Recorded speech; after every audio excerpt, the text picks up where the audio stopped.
நமஸ்காரம்.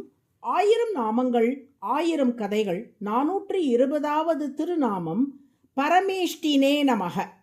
ராமன் தனது அவதாரத்தை நிறைவு செய்யும் கட்டம் வந்தது. காலதேவன் மூலமாக பிரம்மதேவர் ராமனுக்கு அவதாரம் நிறைவடையும் காலம் வந்ததை நினைவூட்டினார்.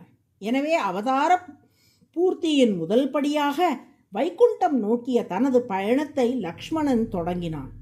சரையூ நதியில் நீராடிய லக்ஷ்மணன் உள்ளத்தில் திருமாலை தியானித்தபடி பிராணாயாமம் செய்து தனது பிராணனை விட்டான். இந்திரன் லக்ஷ்மணனை அந்த உடலோடு அப்படியே தேவலோகத்துக்கு அழைத்து சென்றான்.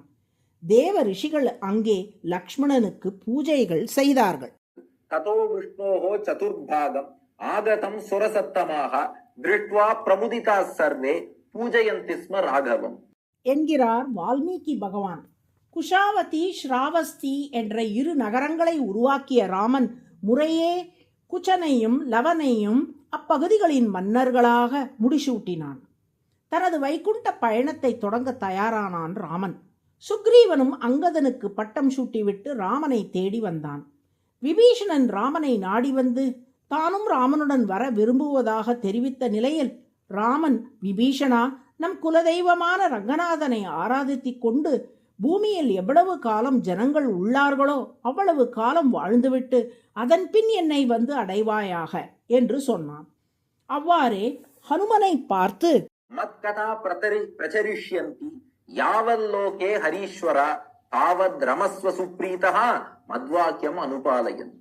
இந்த உலகில் ராமாயண வரலாறு எவ்வளவு காலம் இருக்கிறதோ அவ்வளவு காலம் வரை நீ பூமியிலே சிரஞ்சீவியாக இருந்து கொண்டு எனது நாமங்களையும் கதைகளையும் பாடிக்கொண்டு திகழ்வாயாக என்று கூறினான் ராமன்.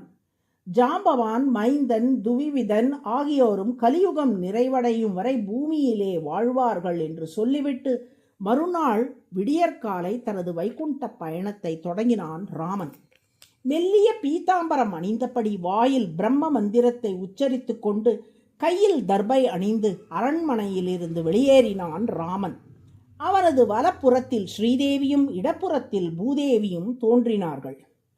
வேதங்கள் வேதியர் வடிவில் ராமனை பின்தொடர்ந்தன.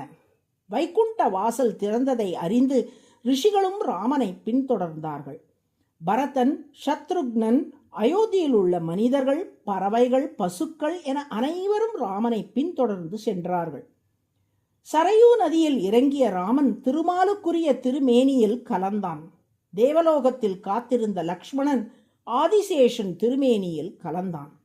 வால்மீகி ராமாயணம், உத்தரகாண்டம், திருமலை நம்பிகள் ராமானுஜருக்கு சொன்ன இரகசிய விளக்கத்தின் அடிப்படையில் இது கூறியுள்ளது. பரதன் கருடனின் திருமேனியில் கலந்தான். சத்ருக்னன் விஸ்வத்சேனரின் திருமேனியில் கலந்தான். தன்னை பின்தொடர்ந்து வந்த உயிரினங்களோடு விஷ்ணு லோகத்தை அடைந்தான் ஸ்ரீராமன். கம்பராமாயணத்தின் படி பரதன் சக்கரத்தின் அம்சம், சத்ருக்னன் சங்கின் அம்சம். இப்படி பூமியில் தனது அவதார செயல்களை நிறைவு செய்துவிட்டு பரமபதமாகிய வைகுண்டத்திலே போய் எழுந்தருளியதால் ராமன் பரமேஷ்டி என்று அழைக்கப்படுகிறான். பரமேஷ்டி என்றால் பரமபதத்தில், அதாவது வைகுண்டத்தில் உறைபவர் என்று பொருள். அதுவே சகஸ்ரநாமத்தின் 420வது திருநாமம். பரமேஷ்டினே நம என்று தினமும் சொல்லி வரும் அன்பர்கள் வாழ்வில் மிகப்பெரிய பதவிகளை எட்டும்படி ஸ்ரீராமன் அருள் புரிவான். நாராயண நாராயண.